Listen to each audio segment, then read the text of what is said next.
보장과 관련해서 민주당에게 대승적 결단을 요청한다 이렇게 말을 했고요. 네. 한국당에 대해서는 지금이라도 동참해야 한다 이렇게 촉구를 했습니다. 네.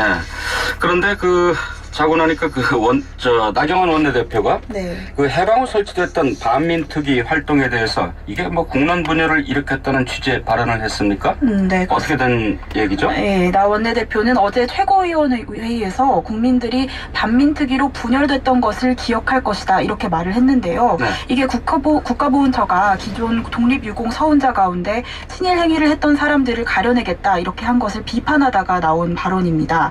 이게 마치 반민특위 활동 자체가 국론 분열을 일으켰다 이렇게 해석될 수 있는 발언이라서 논란이 됐는데요. 네. 나 원내대표는 오늘 아침에 한 라디오에서 반민특위 활동이 나쁘다는 말은 아니다 이렇게 해명을 했습니다.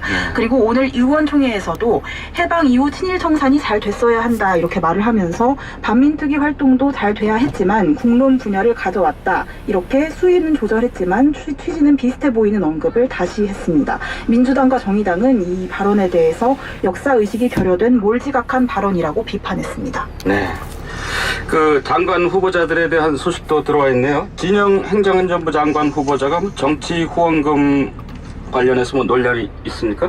이 정치 후원금은 근로소득이 아니기 때문에 소득공제를 받을 수 없게 돼 있는데요. 네. 진영 행안부 장관 후보자가 2014년 자신이 받은 후원금으로 당에 기탁금을 내고 이를 소득공제 받은 사실이 KBS 취재 결과 드러났습니다. 2017년에도 특별당비 70만 원을 후원금으로 내고 연말 정산 때 공제를 받아서 이 세금 10만 원을 덜 냈습니다. 진 후보자는 이번 개각 직전에 부당 공제로 환급받은 세금 등 144만 원을 뒤늦게 납부했는데요. 이 문제는 진 후보자가 2008년에도 후원금으로 기탁금 8천만 원을 내고 1천만 원을 공제받아서 사과한 적이 있다는 겁니다. 이 진 후보자 측은 실무진 착오였다 이렇게 해명하고 있습니다. 보통 10만 원까지는 이제 공제가 되는데 이를 넘겨서 이제 받았군요. 4.3 보궐선거 후보 등록이 이제 오늘까지죠. 후보 확정이 거의 됐습니까? 네, 거의 그렇다고 봐야 될 것 같습니다. 지금까지 경남, 창원, 성산의 6명이, 통영 고성에는 3명이 국회의원 후보자로 출마를 했습니다. 이 공식 선거운동은 오는 21일부터 시작되고요. 오는 23일부터 정책공약 알림이 사이트에서 각 후보자의 정책과 공약을 확인할 수 있습니다. 네, 정치부 이세연 기자와 함께했습니다. 다음 소식입니다.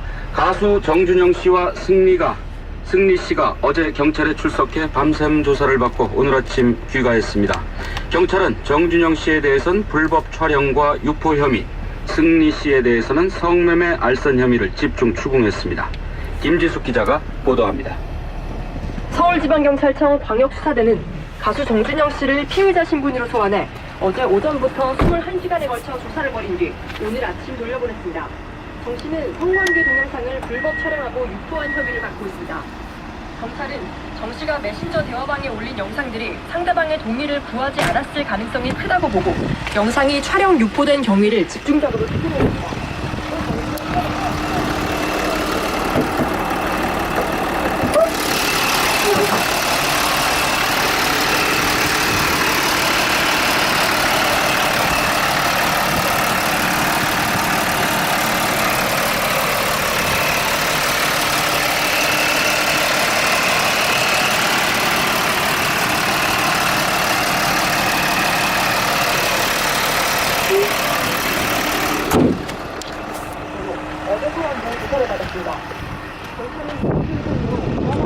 경찰총장이 누구를 가리키는 것인지 집중적으로 물은 것으로 전해졌습니다.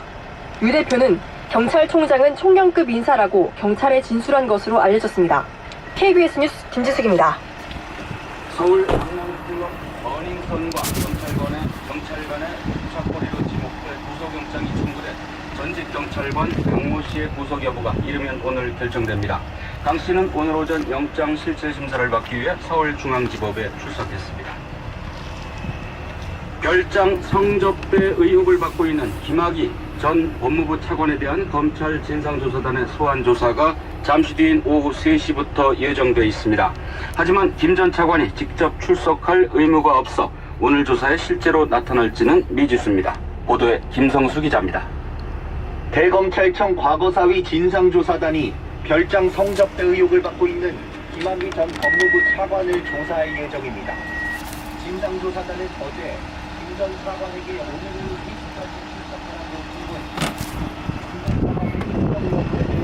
아직까지 답변을 하지 않은 것으로 알려져 실제 조사가 이뤄질지는 미지수입니다. 진상조사단은 수사권이 없어 김 전 차관을 강제로 데리고 올 수는 없습니다. 만일 오늘 김 전 차관이 출석하게 되면 이번 사건 재조사와 관련한 첫 조사가 됩니다. 김 전 차관은 건설업자 윤중천 씨로부터 강원도 원주시의 한 별장에서 성접대를 받았다는 혐의를 받고 있습니다. 지난 2013년 경찰은 성폭행 혐의를 적용해 김 전 차관을 기소 의견으로 검찰에 송치했습니다. 하지만 검찰은 김 전 차관을 한 차례 비공개 소환 조사하고 무혐의 처분했습니다. 이후 피해 여성이 김 전 차관을 직접 고소했지만 검찰은 김 전 차관을 불러 조사하지 않고 사건을 종결했습니다. 피해 여성은 어제 KBS 뉴스9에 검찰 조사가 부실했다고 증언했습니다. KBS 뉴스 김성수입니다. 미국이 동맹국에 미군의 해외 주둔 비용은 물론 50% 할증까지 요구할 것이라는 미 언론의 보도가 최근 나왔었는데요. 이에 대해 미국 정부가 공식적으로 부인했습니다. 기현정 기자와 자세히 알아보겠습니다. 기현정 기자, 네. 미국으로서 군사 주둔 비용을 많이 아낄 수 있는 방법이었던 거는 같은데 결국 오보로 드러났나 보죠? 네, 패트릭 셰너헨 미 국방부 장관 대행이 주둔 비용 플러스 50이 잘못된 보도라고 공식적으로 밝혔습니다. 현재 미국 정부는 주둔국과 협상을 해서 미군 주둔 비용을 나눠서 부담하고 있는데요. 네. 최근 미 언론들이 미국 정부가 이른바 주둔 비용 플러스 50 방안을 검토하고 있다고 보도했었습니다.